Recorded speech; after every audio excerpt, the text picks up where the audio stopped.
I want to welcome you to the Pantheon of them. I'm your host, Ray, and today we're looking at Wakanda Forever, the Ryan Coogler film. It's a sequel to the 2018 film, which garnered an Oscar nomination for Best Picture. It featured Chadwick Boseman and an ensemble cast of impeccable elite actors and actresses. This is no exception. Unfortunately, this movie had a lot to live up to, and I think Coogler did an amazing job. What happened, many will know by now, is that Coogler had completed writing the script for Black Panther 2. It was to feature Namor versus Black Panther. Unfortunately, Chadwick passed away, and so he had to restructure his initial script. And and he had I don't know how much time he had. I'm sure Foggy gave him all the time in the world, but he wanted to honor the memory of Chadwick. So they acknowledged it early, saying that they are going to acknowledge that that the character passed away, and he's not going to be recast. So how do you do that? How do you not only do you keep memory of Chadwick Boseman respectfully acknowledge the passing of the actor, which is great, but now you have a film called Black Panther sequel without its lead star, and it's what they do is just phenomenal, because in the before you even get to the cold opening of the credits, they acknowledge the passing of Black Panther. So you never see the character, you never see T'Challa, like he passes away, and they address it right off the top, and the film goes from there, and it is an emotional journey that the characters go through, because the line between reality of between are we seeing the actor going through the paces of remorse and loss and grieving, not remorse is another word, but a sense of grieving and loss and not knowing it's going to be going, or is it the actor, or is it the character? And at some points, or actually at most points, I couldn't differentiate between if it's the actor going through a sense of loss, or most likely they're accessing that sense of loss from Chadwick and portraying it in their character. Excuse me.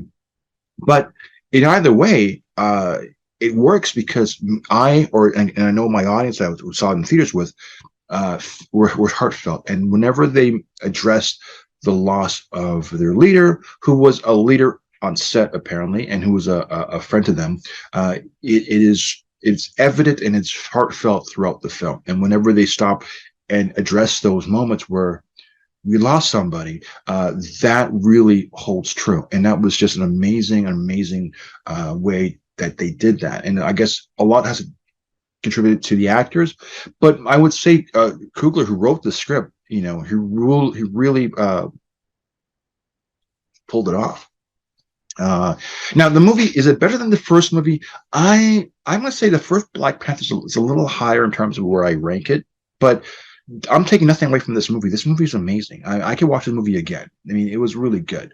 Some movies I can't watch more than once. This movie, it was well crafted, and just to get a better idea of like what was going on, the dynamics of the characters, the motivations of the characters, to see it twice or three times, it actually would work for me, or you in this case, if you watch it again.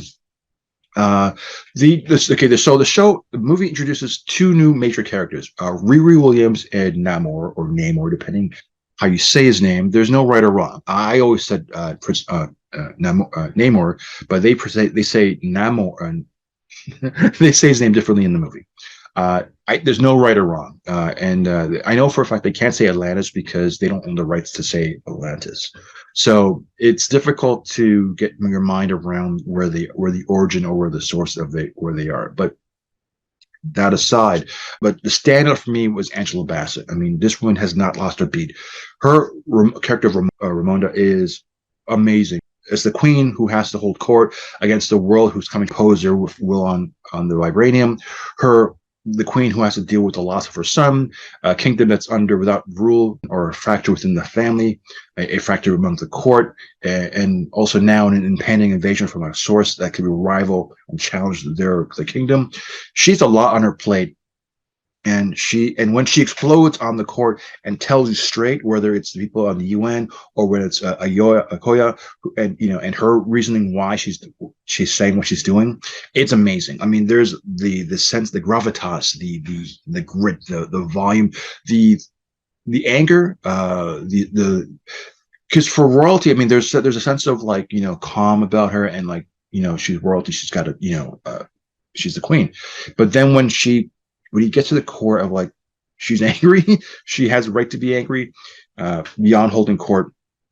It's heartfelt, and she really digs into it. I mean, her when she performs, she commands the court. She commands you to watch her perform, and that's amazing.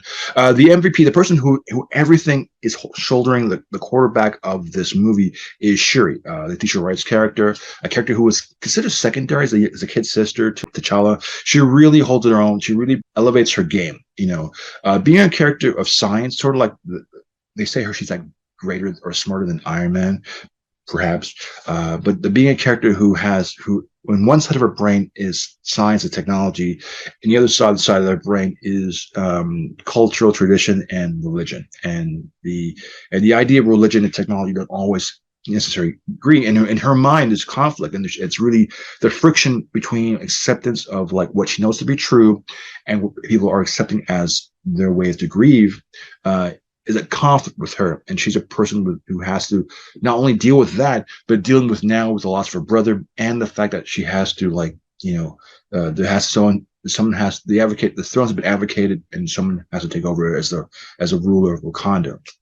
And now there's an invasion, so there's a lot of stuff going on, and she's a character who has to grow up really fast and deal with all of these little problems, not little but big problems, scope problems. And Wright does an amazing job as that. I wouldn't know how to write this movie any better than what Coogler did, because I think this film, the deficit they had to overcome, they do that and settled my expectations of excellence.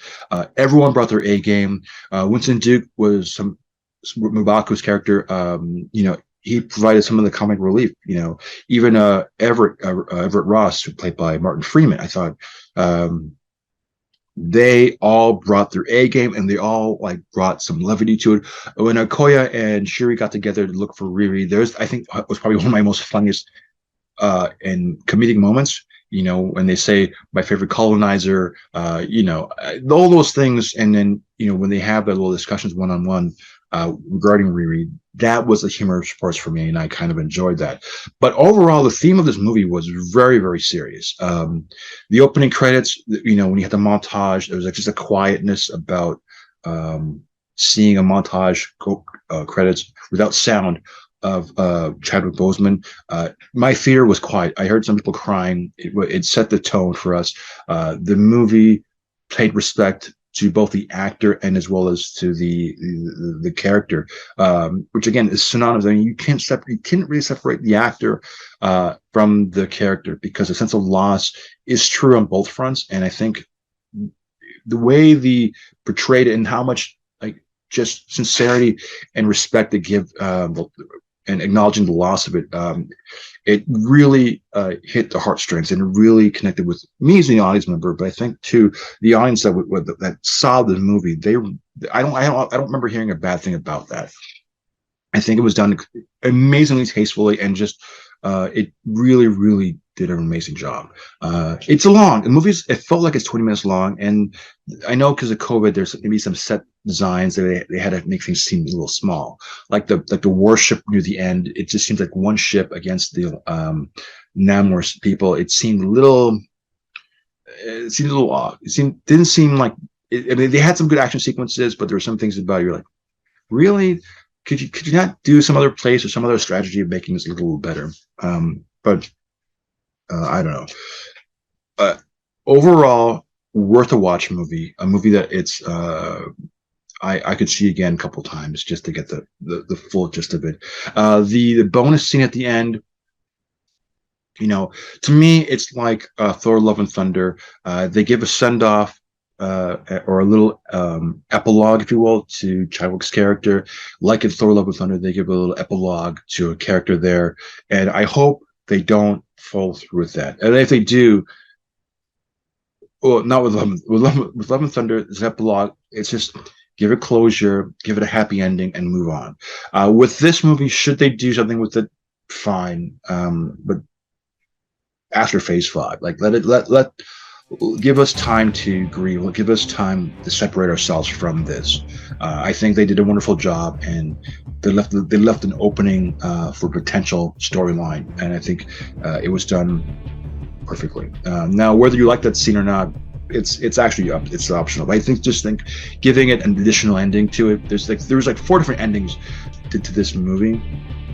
But Letitia Wright, again, she quarterbacks this whole thing, and she does an amazing job. And I have to give her props.